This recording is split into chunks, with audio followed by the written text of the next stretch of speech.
In previous videos, I've asked every Australian to vote for a person, not a party. I'm asking everyone to carefully look into the backgrounds of candidates standing for office.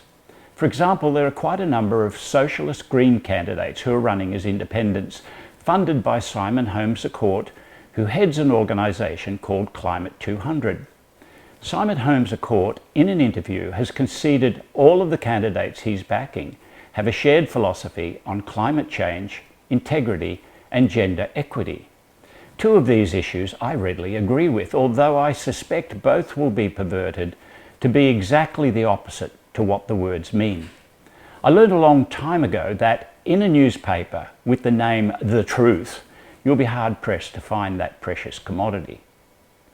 Many people don't appreciate that Pravda, the name of the Soviet propaganda newspaper, means, in Russian, both truth and justice.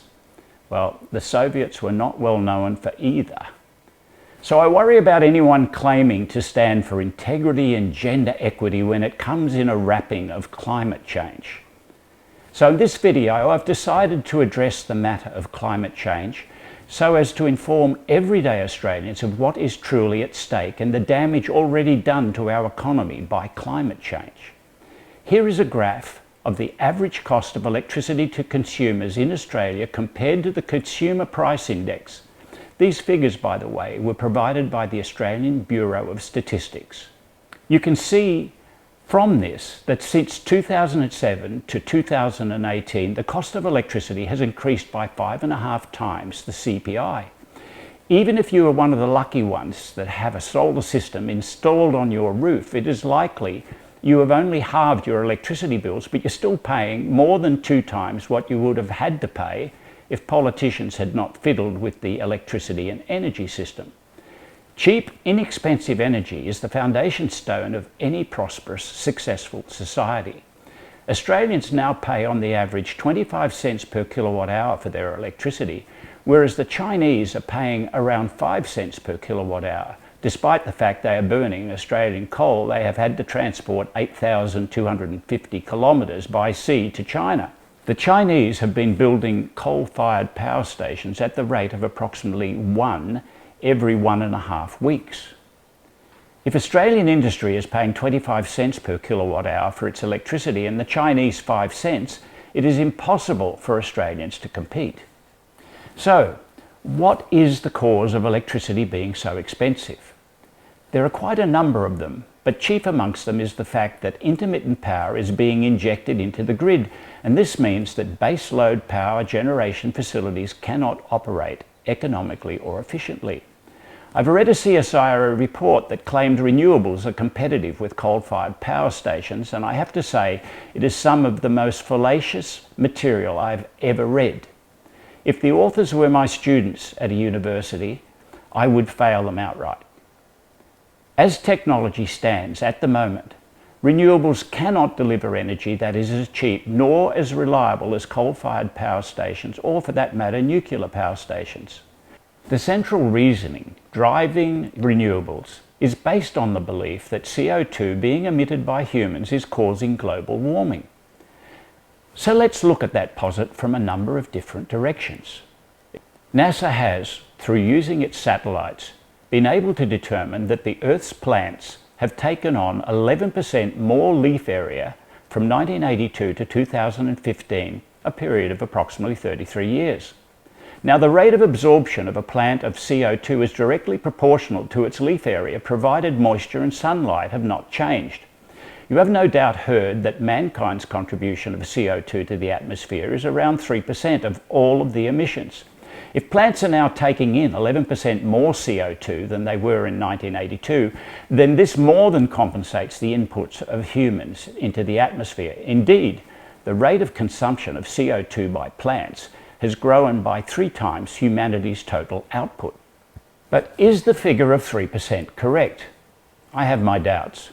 Let's look at another slide showing the rise in concentration of CO2 in the Earth's atmosphere. In this graph, you see the rising concentration of CO2 plotted from 1967 through to the end of 2020. The thing that most stands out on this graph is that the rate of rise of CO2 did not change, even though in 2020 there was a significant decrease of human activity as a consequence of the COVID crisis. If human activity was affecting the rate of rise of CO2, then you would see a reduction in the gradient, the rate of rise of this curve. There is none. Note also that all of the agreements and conferences have not made the slightest difference to the rate of rise of CO2 concentration. So how could this be? Well, the only explanation is that while humans are emitting gigatons of CO2 into the atmosphere, animal life on this planet is emitting petatons, a whole lot more. In other words, the estimate that human emissions comprise around 3% of the Earth's total CO2 is not correct. And when you think about it, that is most probably the case. Every single living organism on this planet that consumes and metabolizes organic matter is producing either methane or CO2. To gain some comprehension of the enormity of this, consider the fact that in every adult human there is approximately 5 kilograms of bacteria. These bacteria are essential for good health, but each of them is emitting either carbon dioxide or methane. Go out into the lawn and dig up the earth. It is rich with bacteria, earthworms, insects, and then look around you at the birds and all the other animals on the planet. Every one of them is emitting carbon dioxide. The total size of this is simply enormous. So there is every probability that human emissions are not a significant input into the biosphere. And as I have already shown you, plant leaf area has grown over the last 30 years by over 11%, easily consuming whatever extra humans are emitting. So if human emissions are trivial, how is it that the Earth's atmospheric temperature is rising? The answer to this is that the atmospheric temperature is not rising, it is actually falling. Yes, hard to believe, but it is. Here's a temperature plot from the US Climatology Network. In this plot, you see from the early 1900s to the present day a steady decline of temperature. Yes, there are peaks and troughs, but nevertheless the general trend is downwards. Persons with a vested interest in climate alarmism might say, oh yes, but that is only the US. For the rest of the world it is different. Well, actually it's not. Here is a plot using the Australian temperature measurement stations. And you can see that there is a steady trend downward. Until, that is, James Hansen gave his famous address of doom and gloom to a US congressional hearing in 1988. The reasons for why the temperatures then started to rise are many, but you can believe me when I tell you those figures of rising temperatures were definitely man-made by the BOM changing both its hardware and its methods of measuring temperature. In case you still doubt me, here are plots from other temperature measurement networks around the world.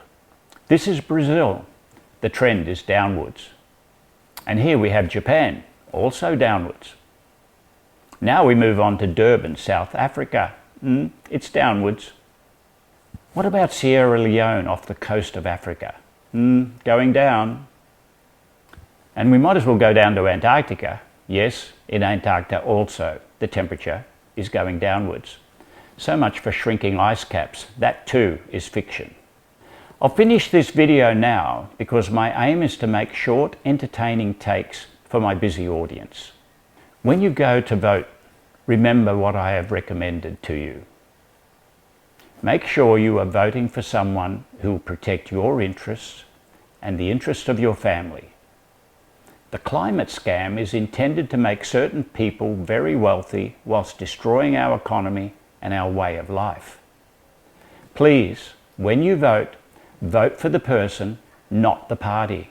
Vote below the line in order to make sure that your vote will count.